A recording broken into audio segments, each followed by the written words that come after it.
I will talk at you as if you probably have no knowledge whatsoever, so I'm able to cover the ground. But if I do repeat things, and if you already know that, then I apologise, but I want to make sure that we're covering everything. So antisocial behaviour is the conduct that has caused or is likely to cause harassment, alarm or distress. And those are the things that we need to look at and try and evidence when we're looking at any enforcement action, or whether or not we are going to simply open a case of antisocial behaviour. So the standard, most typical cases that we look at are your neighbourhood disputes. We're looking at lots of kind of dog-related instances, harassment and stalking at the moment. However, we are trying to expand more into domestic abuse, violence against women and girls, and sexual violence as well. So not your typical normal headlines for antisocial behaviour, but lots of work going on in regards to trying to look at enforcement and where we can use the antisocial behaviour in regards to those types of antisocial behaviour as well. The data that both myself and Rachel have covered is from the 1st of February last year to the 1st of February this year. And I'll just run you through some of the data points that we've created. So the number of reported instances are those that are coming into us, could be from members of the public, the police, housing associations. You'll see on my next slide about where the referrals are coming from. So on the top line, you will be able to see how many we have opened in regards to antisocial behaviour cases. The number of instances that have not required further action, and that could be anything from the complainant has disengaged. It could be anything from the fact that we've looked at the reported antisocial behaviour and took it more as a lifestyle difference rather than antisocial behaviour. So the second line will give you an indication of how many that we have looked at, reviewed and closed and said, no, we won't be taking any forward. The number of CPWs, which Rachel will go into a little bit more detail. So for those of you that are unaware of the terminology, a CPW is a community protection warning. And that's almost one of our first lines and one of our tools that we can use in trying to stop behaviour and disrupt it immediately. So we issue those under a balance of probability, and you can see the numbers that have been issued. And when the community protection warning has been breached and there's a level of evidence that we can be confident on, we can also breach to a community protection notice. A community protection notice is slightly different in regards that it becomes criminal rather than civil. Like I said, Rachel will go into more detail about that in a moment. So we also looked at the breakdown of antisocial behaviour that we've dealt with in the last year from February to February. It's quite varied, it's quite vast in what we're dealing with, anything from ASB, the neighbourhood impact that we would normally get in regards to neighbourhood disputes, to the violence against women and girls, anything to water waste related. So it's really, really varied at what we're looking at. There isn't one typical thing that we're working towards at any one time. It's coming into us from lots of different partners and lots of different resources. So what we're experiencing within our areas is a really varied amount of antisocial behaviour.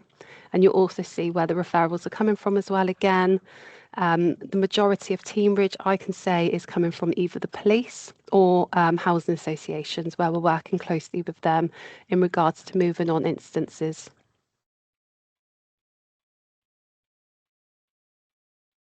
So working in partnership has been one of our most crucial points of what we need to do in regards to actioning things. So we work in partnership with loads and loads of different people, probably the majority of people on this call at the moment. One of our big people for me would be the police and housing associations. Lots of our internal departments in regards to our own housing departments, our environmental health department, and our waste departments, where we're dealing with lots of instances coming into us internally. And how we work together is that both myself and Rachel will chair an antisocial behaviour and vulnerability meeting every 4 weeks, and that goes out to all of our partners. Also, we tend to hot desk in police stations, so we're constantly amongst our colleagues. We have daily communication with our neighbourhood beat managers and our housing associations that we're working the line with. We will conduct PAC surveys where the need arises in order to try and gather more intelligence or get a clearer picture of what's happening in regards to some locations that we're concerned about. We will attend safety meetings for children and adults, and we will target work in particular hotspots. So a particular hotspot that I'm working on at the moment is the multi-storey car park in Newton Abbot. It's a hotspot for everybody regarding whether it's children, adults, vehicles. That is a piece of targeted work that we will concentrate on to see how quickly, or not even as quickly, how we can disrupt that as best as possible working together. I also chair all the complex cases for the council, and what that involves is when we have a huge amount of resources going into one particular project, and where we've got lots of internal and external partners, we will pull that together. We will sit down and we will look at that every couple of weeks and see how we can progress to make sure complex cases can continue to go and don't remain stagnant. And we will also attend all the Marek and Mace meetings as well and try and input where we can.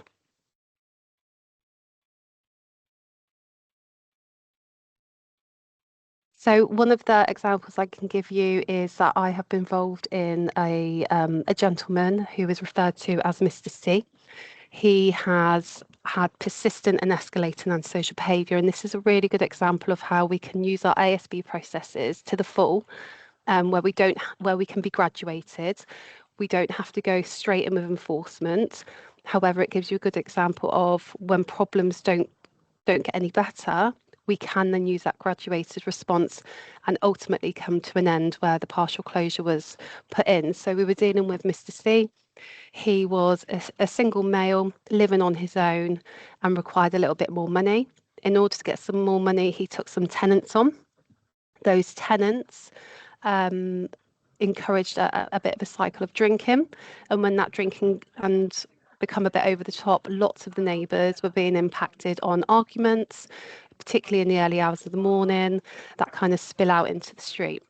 So myself and the police worked together quite heavily on this one, and we continue to go and visit the property and have those conversations. And in the first instinct, a community protection warning was issued. We knew that the gentleman was vulnerable, and alongside the ASB processes, there's also a safeguarding approach happening as well. So we were trying to complement both approaches while still trying to get the same outcome. What we thought was a graduated response is when we started to receive intel that there was a cannabis smell. Instead of breaching the community protection warning, what we wanted to do was give as much time for success as possible. So we instead issued a cannabis letter.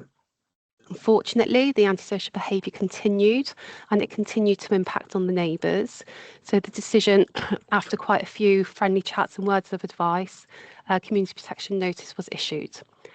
Once a community protection notice is issued and that's breached, it can be charged on either arrest or it can be charged on a fixed penalty notice.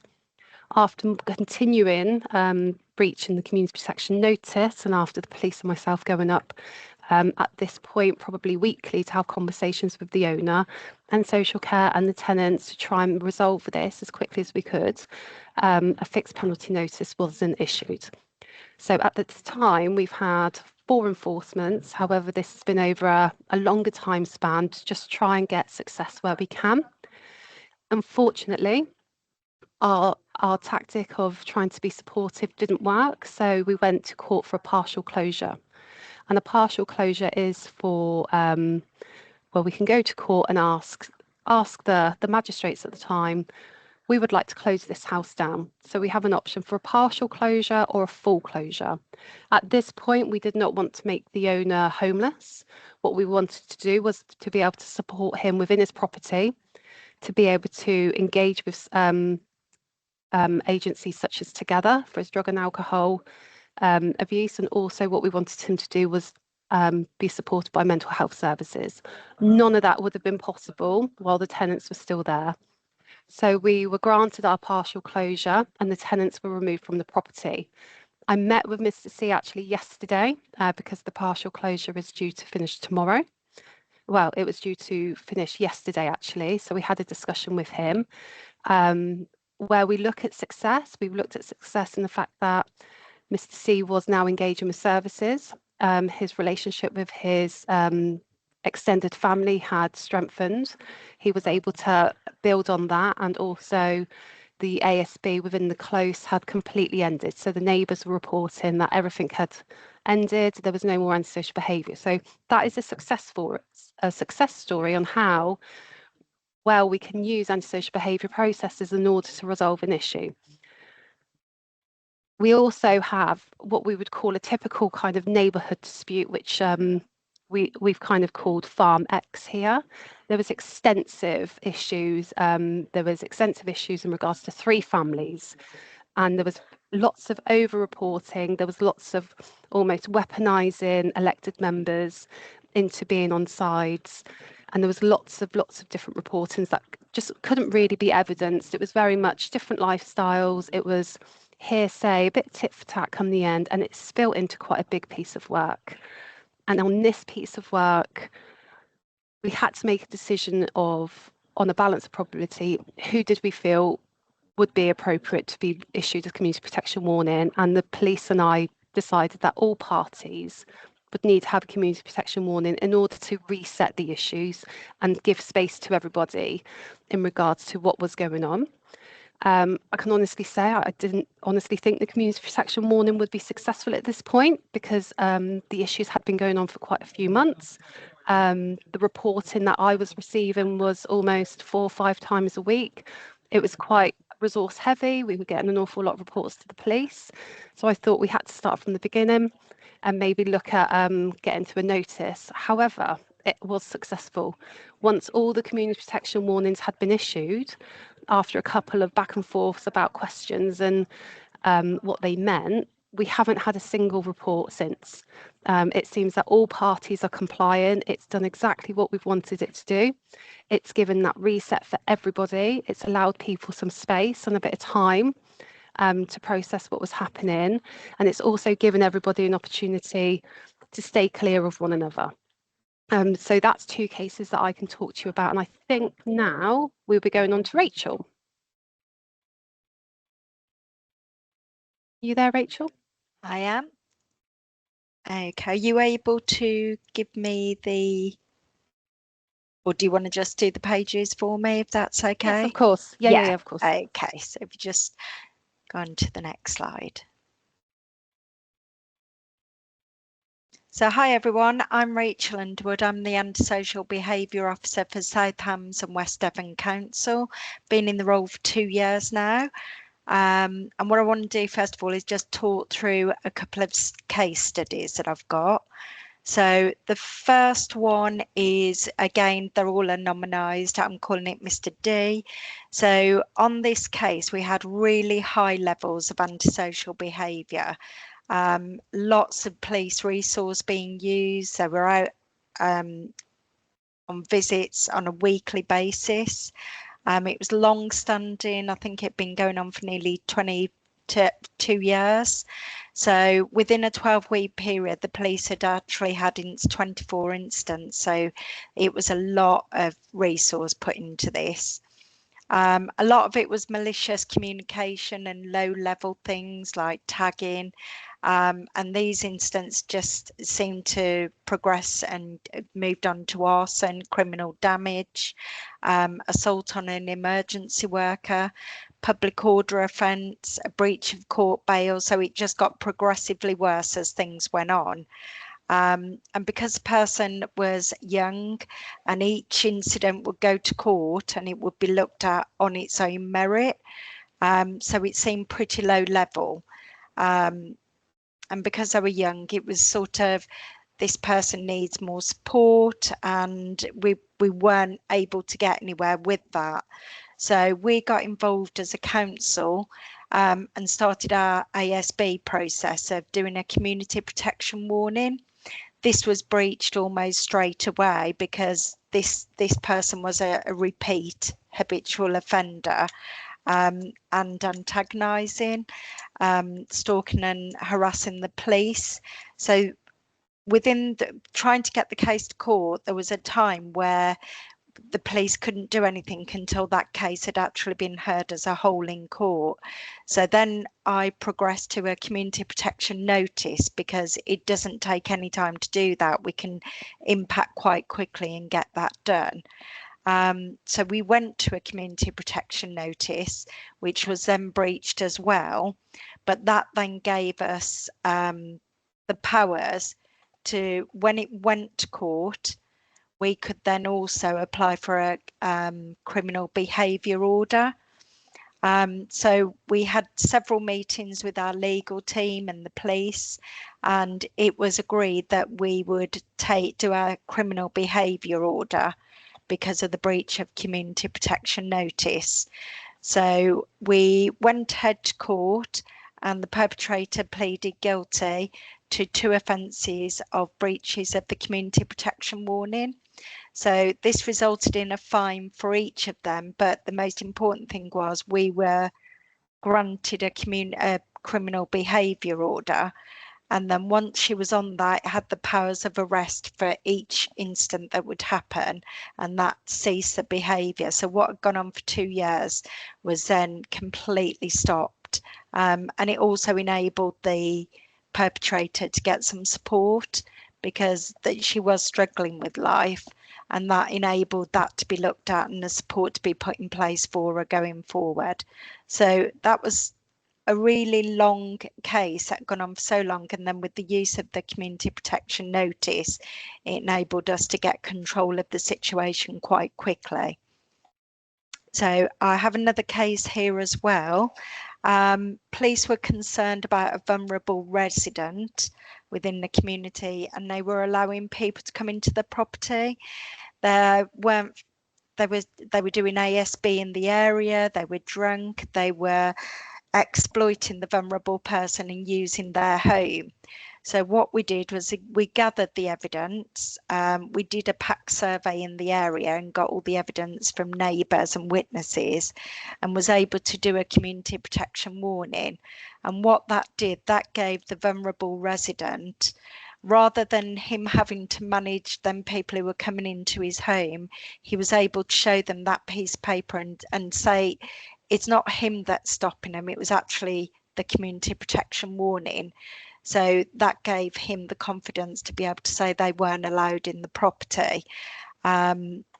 So that then solved the issue, and immediately overnight the housing association were then able to work with the vulnerable resident. He started taking pride in his property, wouldn't allow people to come into the house and exploit him. So that was a really good success story as well. Okay, could I take the next slide, please?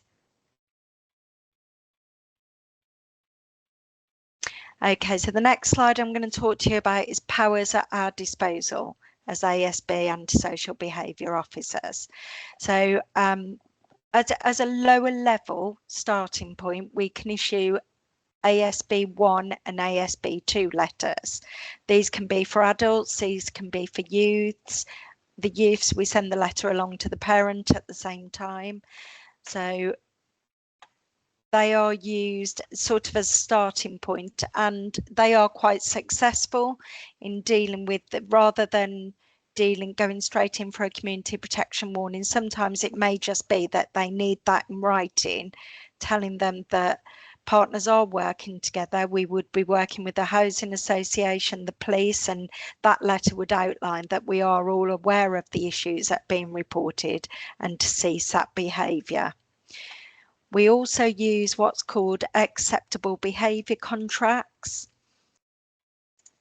And with these,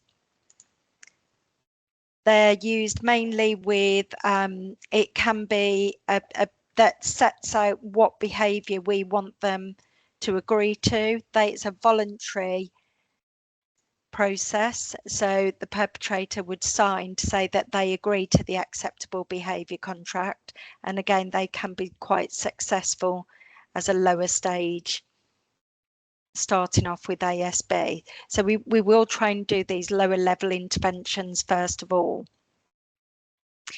The next one we go to is the community protection warning, which Laura touched on earlier. So that is, it's a warning letter at that stage. So we work on we'll get reports, we'll look at the evidence, and on the balance of probability, if we believe that behaviour has happened, we will issue a community protection warning to the perpetrator, outlining what the behaviour is, and then giving them guidelines on what we'd like them to do.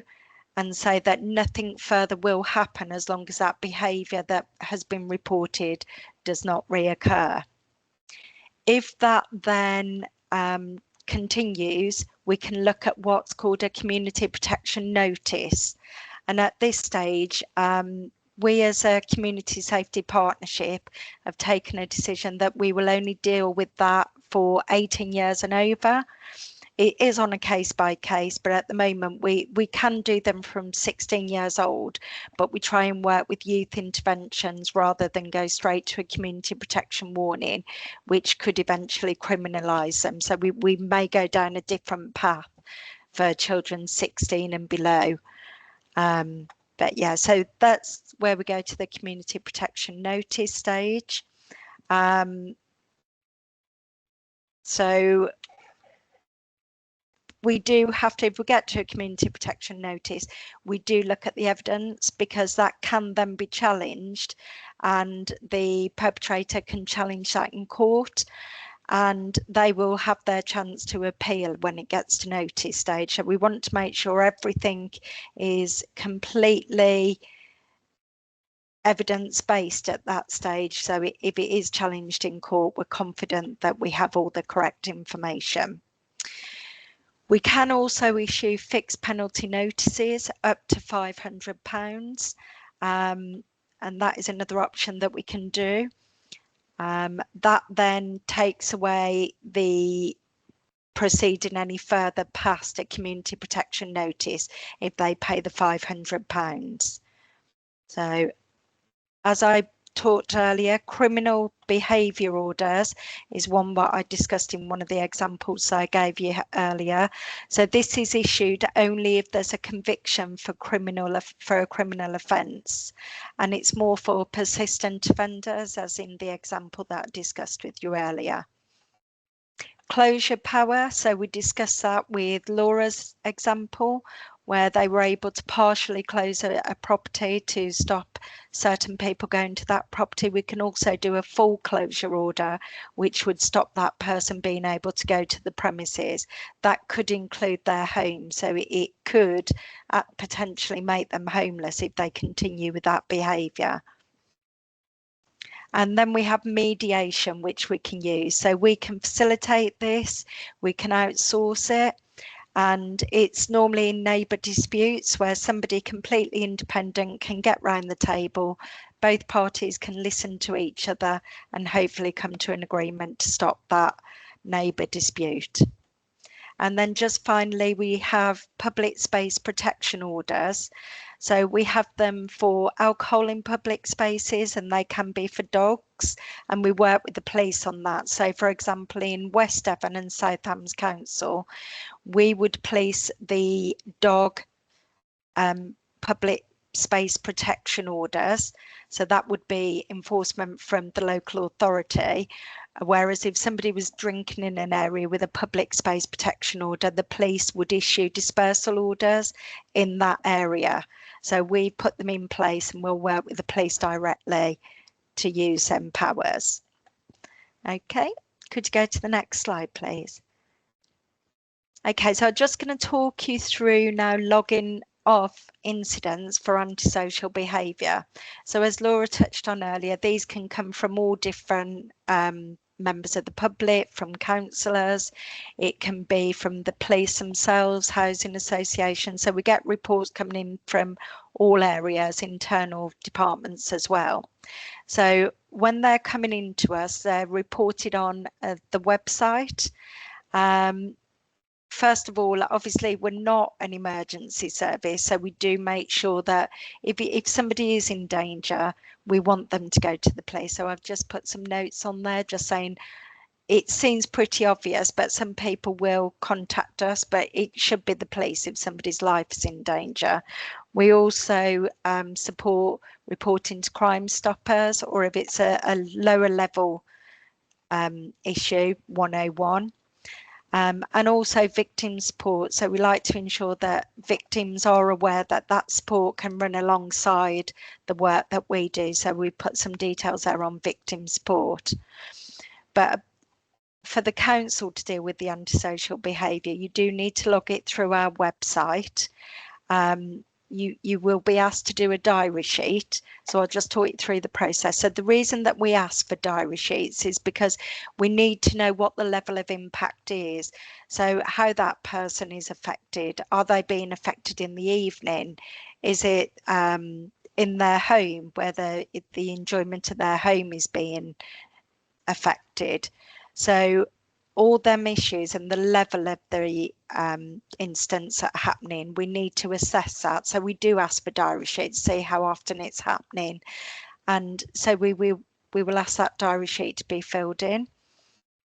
Okay, do you want to go on to the next page?